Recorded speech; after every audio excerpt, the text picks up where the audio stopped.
Her Royal Highness, the wife of His Majesty the King and President of the Supreme Council for Women, Princess Sabika bint Ibrahim Al Khalifa, sent a cable of congratulations to the UAE's chairwoman of the General Women's Union, President of the Supreme Council for Motherhood and Childhood, and Supreme Chairwoman of the Family Development Foundation, Her Highness Sheikha Fatma bint Mbarak, on Emirati Women's Day 2026, held this year under the theme, We Emerge Stronger and Better. Her Royal Highness expressed her congratulations on the occasion, which celebrates the achievements of Emirati women and their pivotal role in the development process, and highlighting their distinguished contributions across various fields. Her Royal Highness praised the efforts of Her Highness Sheikha Fatma bint Mbarak and the General Women's Union in supporting Emirati women and creating an environment that promotes their participation and enables them to continue excelling, innovating and actively contributing to building the future. Her Royal Highness expressed her pride in the high status achieved by Emirati women and the significant accomplishments they made, which embody their role as essential partners in the UAE's development and inspires Arab women regionally and internationally. Her Royal Highness wished lasting good health and happiness to Her Highness and further progress and prosperity for the UAE and its people. The President of the Supreme Council of Health, Lieutenant General Dr. Sheikh Mohammed bin Abdullah Al Khalifa, accompanied by the Minister of Health, Dr. Jalil Hassan, reviewed an initiative for the early detection of chronic diseases organized by primary healthcare centers at Marasi Gallery. The SCH President highlighted the importance of community initiatives that promote prevention and early detection, noting that timely screening can identify risk factors and chronic diseases at an early stage and support appropriate healthcare intervention. He praised the efforts made to implement the initiative, emphasizing the importance of integrated health efforts in promoting prevention and reducing risk factors and chronic diseases. The Health Minister emphasized the importance of making preventative healthcare services accessible to the community and encouraging regular screenings to support early detection and referral to appropriate health services. The initiative targets citizens and their families members age 18 and above. It also provides initial health measurements and screenings, medical consultations, and for eligible participants, laboratory tests in accordance with approved guidelines in Bahrain. The Minister of Foreign Affairs, Dr. Abdul Latif Al-Zayani, received the GCC Secretary General Jassim Al-Bdawi on the occasion of his visit to Bahrain. The two sides discussed the efforts of the General Secretariat to advance joint Gulf cooperation, strengthening integration and cooperation among GCC member states in all fields, and achieving further accomplishments and aspirations in accordance with the directives of the GCC leaders.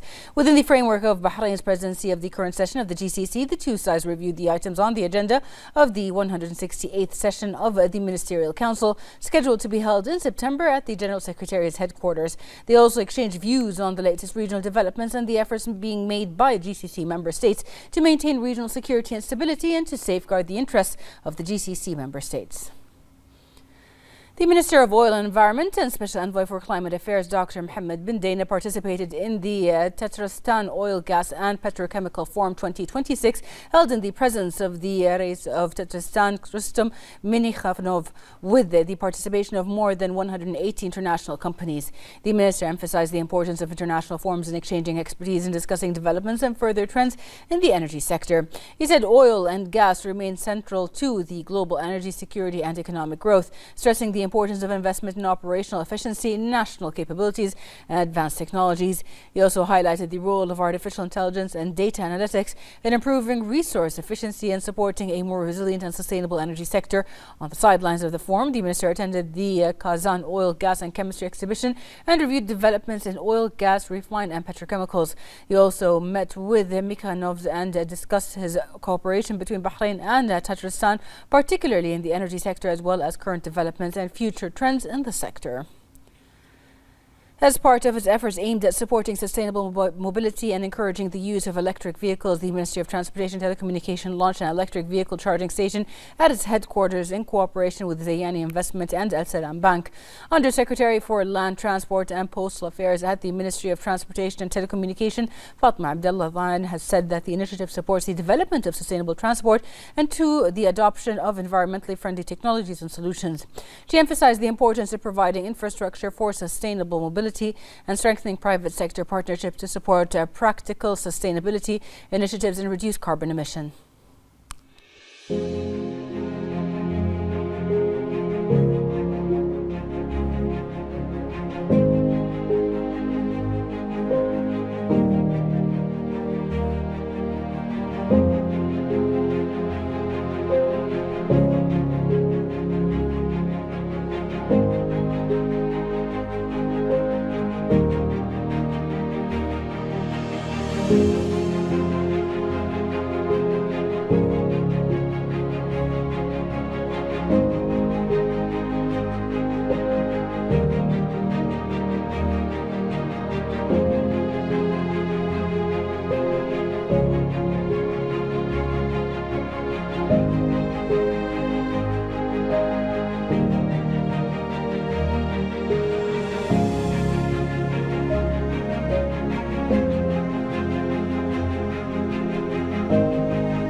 The graduation ceremony for the third cohort of the Gedha Junior Youth Training Camp was held yesterday at Exhibition World Bahrain. This cohort was dedicated to girls and saw the participation of 400 girls out of a total of 2,000 participants of both genders. The ceremony was held amidst a distinguished atmosphere reflecting the great success achieved by the camp in its current edition. The camp is held under the directives of National Security Advisor and Royal Guard Commander Lieutenant General His Highness Sheikh Nasser bin Hamad Al Khalifa, and with the follow-up and attention of Commander of the Royal Guard Special Operations Brigadier His Highness Sheikh Khalid bin Hamad Al Khalifa. It is implemented in partnership with or between the Royal Guard and Studio Muster. The third cohort witnessed remarkable participation, and the graduation ceremony featured a diverse program that began with the ringing of the bell and the announcement of the start of the ceremony, followed by the entrance of the participants and instructors and the playing of the national anthem.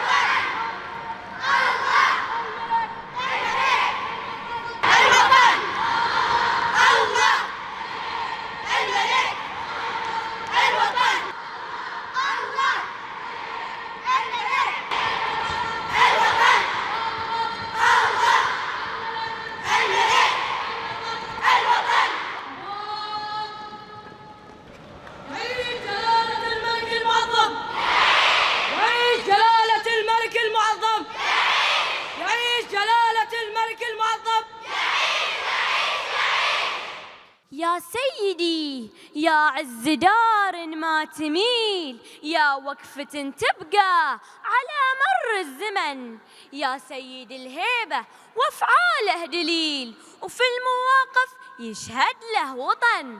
قائدنا حمد يا المجد العالي الأصيل، اسمك على رؤوس المعالي ما وهن، امضيت عمرك للوطن درع ثقيل، تصون حدوده من شر المحن. نرفع لك الدعوات جيل عقب جيل، وتفخر بك البحرين على مر الزمن، يا رمز أمن ما عرف يوم دخيل، سيف على الأنذال دايم مستسن، منك الوفا نتعلمه يا وافي وأصيل، ونتعلم أن الحب هو ساس الوطن، ومن الوفا نقولها قول جميل، نفدي الوطن وقيادته بغلى ثمن.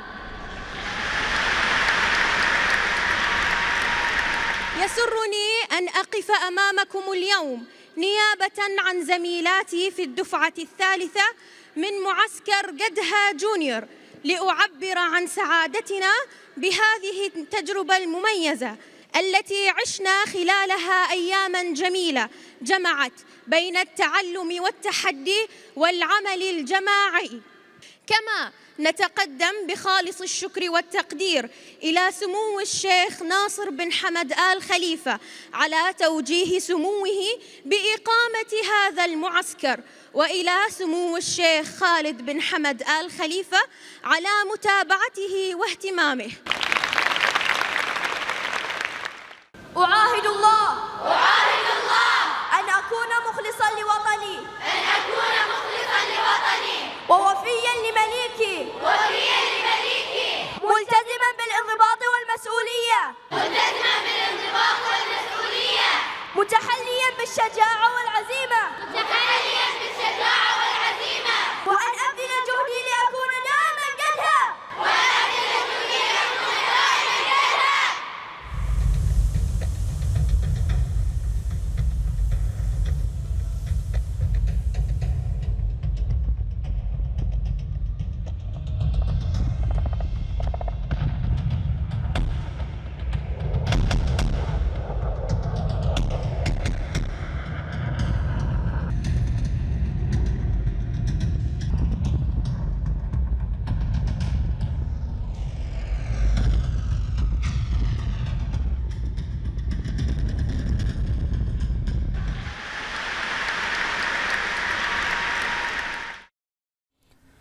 The ceremony also included a video presentation summarizing the highlights and activities of the third cohort, along with a poetry recital and a video featuring parents' opinions and impressions of the experience, in addition to a military parade. The collective pledge was one of the most prominent moments of the ceremony, as the participants recited the pledge in a scene that embodied the spirit of belonging, responsibility and commitment to the values they acquired during the camp. Concluding the ceremony, certificates were handed out to the participants and group photos were taken amid great joy from the participants and their parents, who expressed their pride in the outcomes of the camp and the skills and experiences gained during their participation.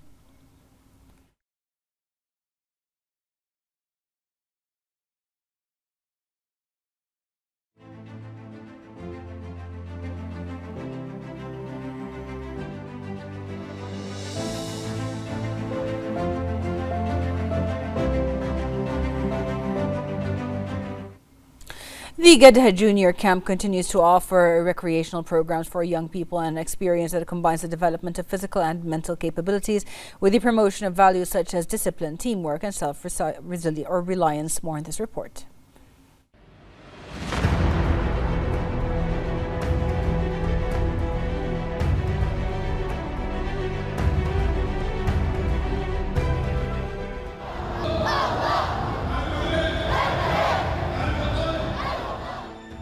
The Gedha Junior Camp, held under the directives of the National Security Advisor and Royal Guard Commander Lieutenant General His Highness Sheikh Nasser bin Hamad Al Khalifa, offers young participants a comprehensive program focused on physical and mental development, discipline and overcoming challenges.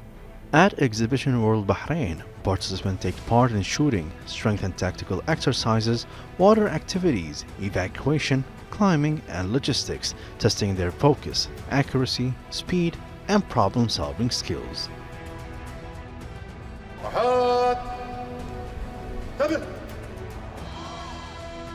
Children aged 2 to 9 have a dedicated area featuring challenge zones, trenches and play spaces, while the camp also includes the military museum, the Gedha store and dining area.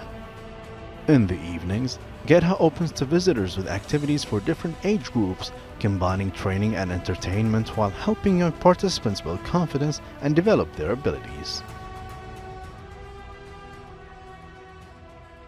In a special statement to the News Center, United Nations Under-Secretary General and Executive Secretary of the United Nations Economic and Social Commission for Western Asia, Her Excellency Dr. Rania Al-Mashat, has stressed the importance of the strengthening cooperation and joint coordination to address the developmental and economic challenges facing the region, praising the existing cooperation between the Kingdom of Bahrain and the ESTWA.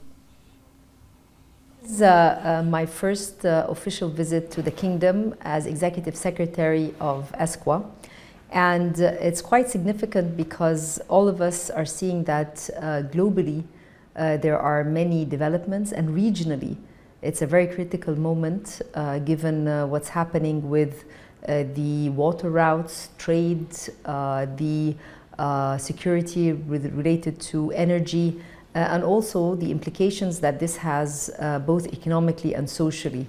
The visit today comes to discuss with the authorities of Bahrain the work program with ESTWA to try and see how we can push forward areas of cooperation, not just with the Kingdom, but also in terms of cooperation with other countries in the region.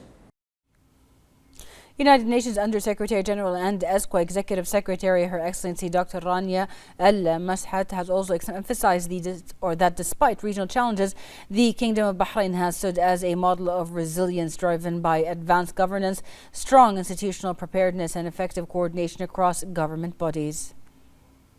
When you take a look at Bahrain's experience, one word comes to mind, and that is resilience. We've seen a very difficult year since February, and the Bahraini government has shown strength, has shown that it has been prepared for this very difficult moment. The institutional setup is one that is extremely commendable and also provides a very good example when it comes to governance, when it comes to cooperation and coordination between government offices, as well as setting priorities and monitoring these priorities. So I believe that the institutional setup and the governance around priorities and implementation have been quite significant.